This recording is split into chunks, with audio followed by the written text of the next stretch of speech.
주안의 만나 3월 7일 주안의 만나 3월 7일 토요일 묵상 내용을 함께 나누도록 하겠습니다.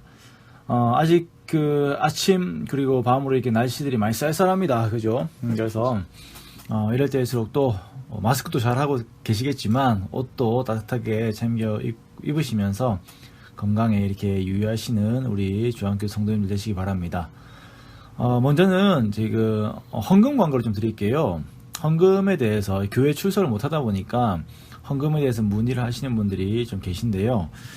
온라인 헌금을 조금 계좌를 오픈을 할까 합니다. 그래서 유튜브 하단에다가 온라인 계좌를 조금 기록을 해 놓겠습니다. 그렇게 하면 온라인으로서 이제 헌금을 하시고 싶으신 분들은 온라인으로서 헌금을 하시고 입금자 명에다가 그 이름과 그 헌금에 대한 그 내용, 가령 뭐 11조 아니면 감사헌금, 뭐 성교헌금, 비전헌금 이렇게 뒤에다가 기록을 해주시면 저희가 보고 그렇게 헌금들을 확인을 하도록 하겠습니다.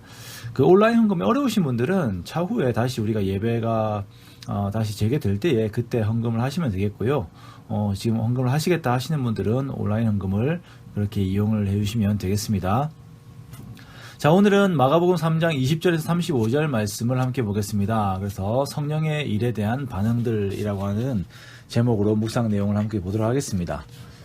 오늘 본문 마가복음 3장 20절에서 35절까지 내용을 구분을 하자면 20절에서 21절까지는 예수님의 친족들 이야기, 그리고 22절에서 30절까지의 내용은 예루살렘에서 내려온 서기관들의 이야기가 나옵니다. 그리고 30절에서 35절까지는 예수님의 어머니와 그 동생들에 대한 이야기가 또 한 번 더 나오게 됩니다.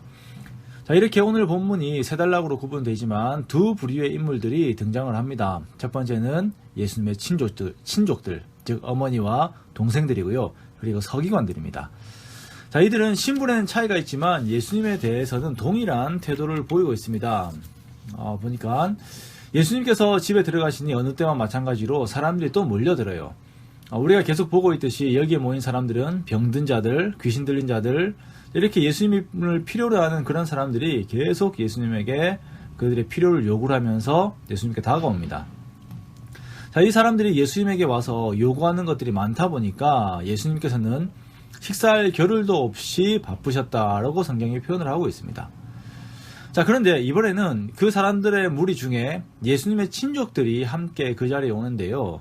자, 이 사람들이 온 이유는 예수님이 미쳤다라고 생각을 하고 예수님을 붙들기 위해서 오고 있는 것입니다. 예수님께서 식사할 겨를도 없이 메시아의 사역을 감당하고 있을 때에 이런 소식을 들은 예수님의 어머니와 형제들은 이 예수님이 정신이 나간 것으로, 제정신이 아닌 것으로 생각을 하고 예수님을 집으로 데리고 가려고 하는 것입니다. 그런데 이번에는 또 다른 부류의 사람들이 예수님의 정신 상태에 대해서, 그 영적인 상태에 대해서 의구심을 가집니다. 바로 예루살렘에서 온 바리새인들입니다.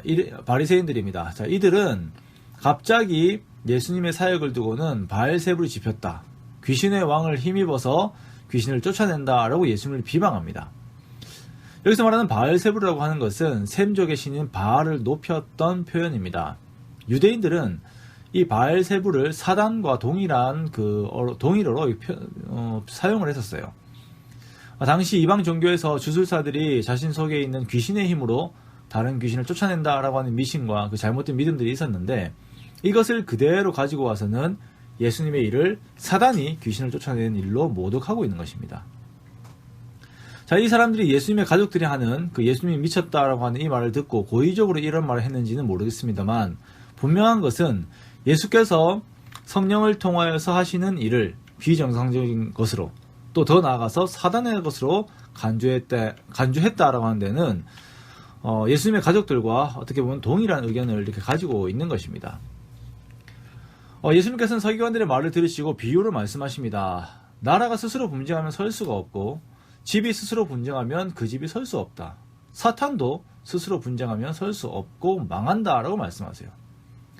그러므로 지금 예수님이 이런 귀신을 쫓아내는 일은 사단의 힘으로 하는 것이 아니라 결국 그렇게 될 수 없는 것이고, 지금 일어나는 것은 성령으로 되는 것이다 라고 말씀을 하고 계세요. 29절 말씀에서 이 일들이 성령으로 되는 것임을 강조함과 동시에 성령을 모독하는 것이 얼마나 두려운 죄인지를 각인시키시는데요. 여기 보니까 누구든지 성령을 모독하는 자는 영원히 사하심을 얻지 못하고 영원한 죄가 되느니라 라고 말씀을 하십니다. 아주 무서운 말씀이죠. 성령을 모독하는 것은, 다시 말해서 성령을 통해 하나님의 일이 일어날 때에 그 일을 행하시는 성령 하나님을 비방하고 모독하는 것은 용서받지 못할 죄이다 라고 이렇게 말씀을 하십니다. 우리 또한 그렇게 생각을 하게 되죠. 자, 이런 말씀은 히브리서에도 등장을 합니다. 히브리서 6장 5절에서 6절 말씀에는 하나님의 선한 말씀과 내세 능력을 맛보고도 타락한 자들은 다시 새롭게 하여 회개하게 할 수 없나니 이는 그들이 하나님의 아들을 다시 십자가에 못 박아 드러내놓고 욕되게 함이라 라고 말씀을 하고 있어요. 예수를 믿고 성령의 능력도 맛본 자들이 타락하여서 세상의 욕망대로 살아가는 모습은 예수님을 십자가에 다시 못 박아서 드러내어놓고 예수님을 비방하는 것이기에 이런 죄는 용서받지 못한다라고 말씀을 하고 있습니다. 히브리서 10장 26절 말씀에도 동일한 말씀을 하고 있어요. 자, 이 말씀들의 의미는 한번 이렇게 예수님과 성령의 사역을 모독하고 욕되게 하는 것은 다시는 용서받지 못한다의 의미는 아닙니다. 이것은 예수님의 대속의 능력을 제한하게 되는 것처럼 보이기 때문에 이런 표현은 아니고요. 이 의미는 본인들이 회개하지 않고 이러한 완악함을 계속 가지고 있음으로 인해서 이들이 구원에 이르지 못하게 된다라고 하는 의미를 가지고 있는 것이에요. 어쨌든 서기관들은 하나님 나라의 회복의 사역을 감당하시는, 그 메시아의 사역을 감당하신 예수님을 두고 더러운 귀신이 들렸다라고 말하고 있습니다. 하나님을 향하여서 더러운 귀신이 들렸다라고 최악의 표현을 하고 있는 것이죠. 안타깝게도 예수님의 가족들도 예수님을 미쳤다라고 거의 동일한 수위의 표현을 하고 있습니다.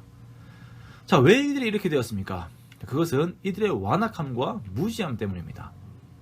에베소서 4장 18절 말씀해 보면은 이방인들의 상태에 대해서 설명을 하면서 그들의 총명이 어두워지고 그들 가운데 있는 무지함과 그들의 마음의 굳어짐으로 말미암아 하나님의 생명에서 떠나 있다라고 표현을 하고 있습니다.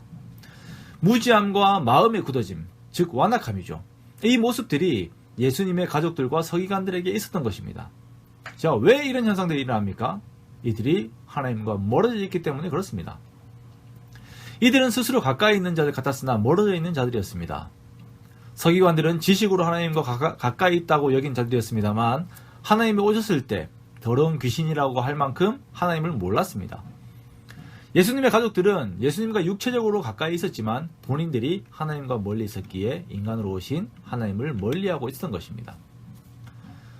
자, 그러나 성경에서는 이렇게 되는 것이 당연하다라고 말씀을 하고 있습니다. 고린도전서 2장 13절에 14절 말씀에 우리가 이것을 말하거니와 사람의 지혜가 가르친 말로 아니하고 오직 성령께서 가르치신 것으로 하니 영적인 일은 영적인 것으로 분별하느니라.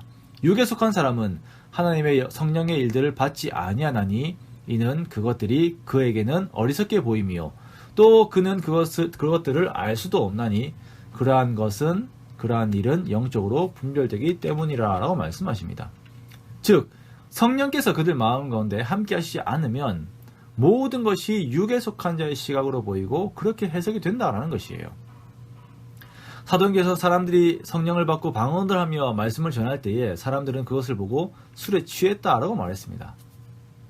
그때 베드로가 이야기하죠. 이것은 술에 취한 것이 아니라 성령으로 인하여서 이렇게 된 것이다. 그리고 거기에서 세례를 받고 성령을 받은 사람들은 그 하나님의 세계에 들어오게 되고 함께 하나님을 찬양하는 일들, 그리고 함께 하나님의 일들을 감당하는 일들이 일어나게 된 것입니다.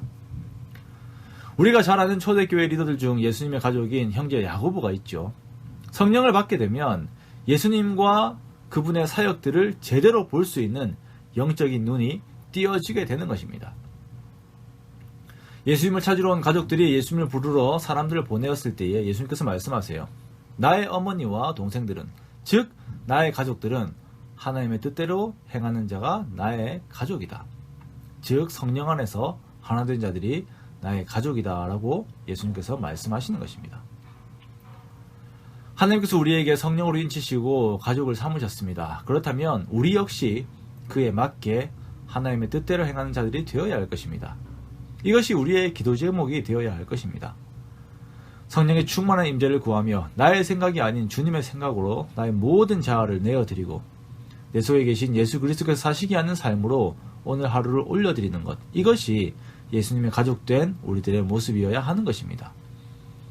말씀 안에서 성령으로 충만하여서 모든 주님의 일을 분별하며 함께 감사하고 하나님의 뜻을 이루어내는 우리 주한교회 성도님들 되시기를 주님의 이름으로 축원합니다.